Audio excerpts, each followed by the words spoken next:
আসসালামু আলাইকুম। আশা করি তোমরা সবাই ভালো আছো। আজকে আমরা একটা স্পেশাল টাইপ শিখব ফিজিক্সের। সো দেখি আমরা সেই টাইপটা কি। সেই টাইপটা হচ্ছে বয়েলস ল। ঠিক আছে, বয়েলের যে সূত্র সেই টাইপটা নিয়ে আমরা আজকে কথা বলবো, খুবই গুরুত্বপূর্ণ আমাদের পরীক্ষায় আসার জন্য। তো দেখো, বয়েল কি বলছে।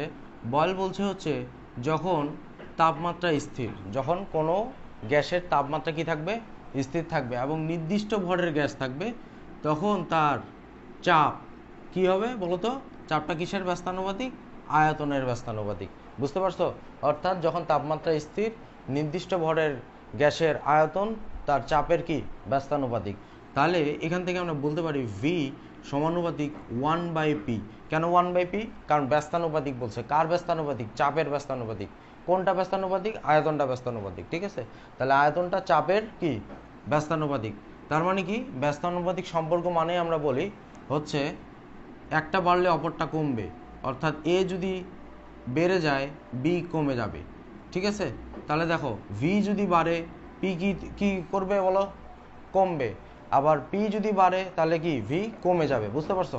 তাহলে দেখো এখান থেকে আমরা লিখতে পারি পিটা এই পাশে যদি নিয়ে আসি, তাহলে পি ভি ইকুয়ালস কে। পিভি ইকুয়ালস কে। কীভাবে? কারণ এখানে 1 ছিল, সমানুপাতিক উঠাই দিলাম, একটা ধ্রুবক নিয়ে আসলাম কে। ঠিক আছে, আচ্ছা।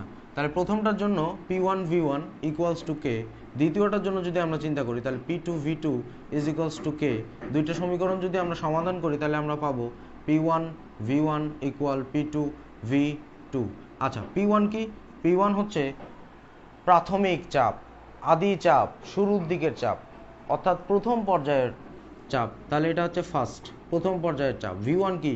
এই প্রথম পর্যায়ের যেই চাপ আমি প্রয়োগ করছি তার ফলে যে আয়তনটা প্রথমেই হয়েছে, আদি আয়তন বা প্রাথমিক আয়তন সেটা, তাহলে এটাও হচ্ছে কি ফার্স্ট, প্রথম আয়তন। ঠিক আছে, তাহলে এটা হচ্ছে কি দ্বিতীয় চাপ। P2 হচ্ছে দ্বিতীয় চাপ, আর V2 হচ্ছে দ্বিতীয় চাপ দেওয়ার ফলে যেই পরবর্তীতে আমরা আয়তনটা পাচ্ছি সেটা হচ্ছে আমাদের শেষ আয়তন বা V2।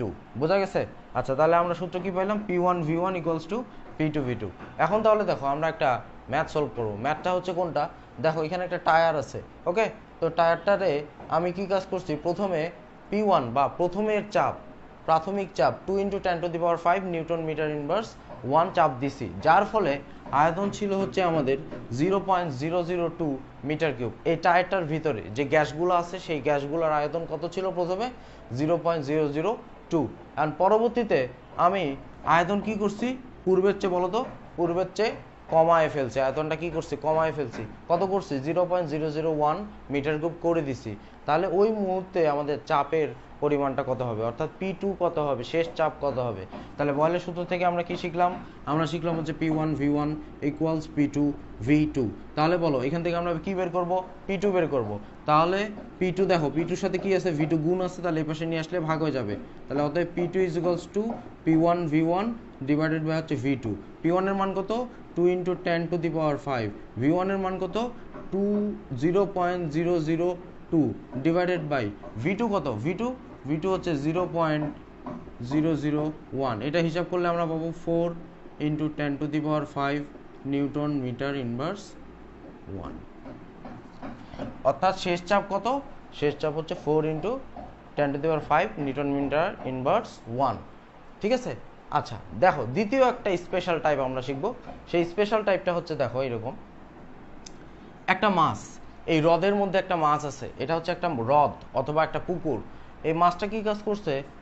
তার তলদেশে থাকা অবস্থায় সে একটা বুদবুদ উৎপন্ন করছে। আমরা দেখতে পাই না যে পুকুরের উপরে ছোট ছোট বুদবুদ?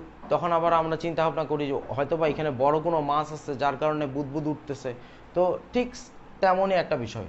তো দেখো মাছটা বুদবুদ উৎপন্ন করার ফলে সেই বুদবুদটা আস্তে আস্তে আস্তে আস্তে পানির উপরিতল, উপরের যে সারফেস, সেই উপরের সারফেসে চলে আসছে। সারফেসে চলে আসার ফলে তার আয়তনটা হয়ে গেছে 6 গুণ। আয়তনটা কি হয়ে গেছে? পূর্বের কত গুণ হয়ে গেছে? 6 গুণ হয়ে গেছে। এখন তোমাকে প্রশ্ন করছে যে ফাইন্ড দ্য হাইট। ঠিক আছে, তোমাকে তাহলে পুকুরের যে গভীরতা অথবা পুকুরের যে উচ্চতা বা হ্রদের যে গভীরতা সেটা তুমি বের করো। তাহলে কিভাবে বের করব আমরা? দেখো, যখন মাছটা বুদবুদ উৎপন্ন করলো পানির নিচে, তখন এখানে একটা চাপ আছে, এখানে ওই বুদবুদটার একটা কি আছে? আয়তন আছে। তাহলে এটা হচ্ছে প্রথম চাপ বা আদি চাপ P1, আর একটা হচ্ছে কি আদি আয়তন V1। যখন বুদবুদটা আস্তে আস্তে আস্তে আস্তে উপরে উঠলো তখন তার চাপ কি হয়ে গেল P2 এবং তার আয়তনটা কত হয়ে গেল V2। এতটুকু আমরা বুঝতে পারলাম। ওকে, তাহলে এখন দেখো আমরা P1 যে চাপ, P1 চাপকে নিয়ে একটু কথা বলি। তাহলে P1 চাপ ইকুয়াল টু কি? P1 চাপটা কি আমাদের পানির নিচে নাকি পানির উপরে? অ্যান্সার হচ্ছে পানির নিচে। তাহলে পানির নিচে কি বায়ুও চাপ দিচ্ছে প্লাস পানির নিজস্ব একটা চাপ দিচ্ছে, তার মানে বায়ুর চাপ প্লাস কি পানির চাপ। তাহলে বায়ুর চাপ কত? বায়ুর চাপ হচ্ছে, দেখো তো, যখন বুদবুদটা উপরের সারফেসে চলে গেছে তখন কি এখানে কি পানি চাপ দিতে পারতেছে না, কারণ অলরেডি সেটা হচ্ছে কি পানির উপরই তলে। তাহলে কে চাপ দিচ্ছে? বায়ু চাপ দিচ্ছে।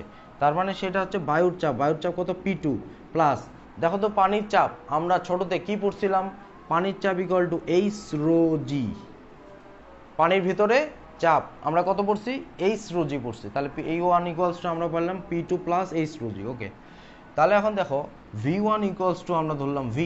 এখন এখানে দেখো V2টা পরবর্তীতে কি হয়ে গেছে? এই বুদবুদটা যখন উপরের সারফেসে উঠছে তখন পূর্বের আয়তনের কত গুণ হয়ে গেছে? বড় হয়ে গেছে না? তার মানে কি 6 গুণ হয়ে গেছে। তাহলে V2 ইকুয়ালস টু 6V। তাহলে আমাদেরকে কি বের করতে হবে? আমাদেরকে বের করতে হবে মূলত H equals two what. H equals two what মানে এটার গভীরতা বা উচ্চতা কতটুকু সেটা কত। আচ্ছা, আমরা বয়েলের সূত্র থেকে কি শিখলাম বলো? P1 V1 equals P2 V2। তাহলে আমরা P1 ইকুয়ালস টু কি পাইলাম? P1 ইকুয়ালস টু পাইছি P2 plus H rho G। তাহলে P2 plus H rho G, ঠিক আছে। আর V1 ইকুয়াল টু কত পাইলাম? V। এই পাশে P2 থাকলো। V2 সমান কত পাইছি ভাইয়া? V2 সমান পাইছি হচ্ছে 6V। তাহলে এইখানে বসাই দিলাম 6V। V ক্যান্সেল, ঠিক আছে। আচ্ছা, তাহলে দেখো এখানে কত থাকলো? এখানে থাকলো 6P2। এখানে যোগফল আকারে P2 কয়টা আছে? একটা আছে। তাহলে 6টা থেকে একটা যদি বিয়োগ করে দিই তাহলে কয়টা থাকবে? 5টা P2 থাকবে। তার মানে হচ্ছে H rho G equal to 5P2। আমরা মূলত বের করতে যাচ্ছি H বের করতে যাচ্ছি। H এর সাথে দেখো রো আর জি কি আছে? গুণ। তাহলে গুণটাকে কি করে দাও? ভাগ করে দাও। তাহলে H equals to 5P2 divided by rho G. তাহলে আমরা দেখো 5 P2 কত? বাতাসের চাপ। বাতাসের চাপ হচ্ছে 1 ইন্টু 10 টু দি পাওয়ার 5। এটা হচ্ছে ওয়াইন্ড প্রেশার। তাহলে হচ্ছে 5 into 1 into 10 to the power 5 divided by হচ্ছে রো কত? পানির ঘনত্ব আমরা জানি কত? 1000। তাহলে 1000 থাকলো জি অভিকর্ষ ত্বরণ। অভিকর্ষ ত্বরণের মান কত? 9.8। তাহলে equals to H equals two আমরা পাবো 51.35 মিটার। 51.35 মিটার, এটা হচ্ছে আমাদের উত্তর। তো আশা করি তোমরা বুঝতে পারছো। Thank you so much.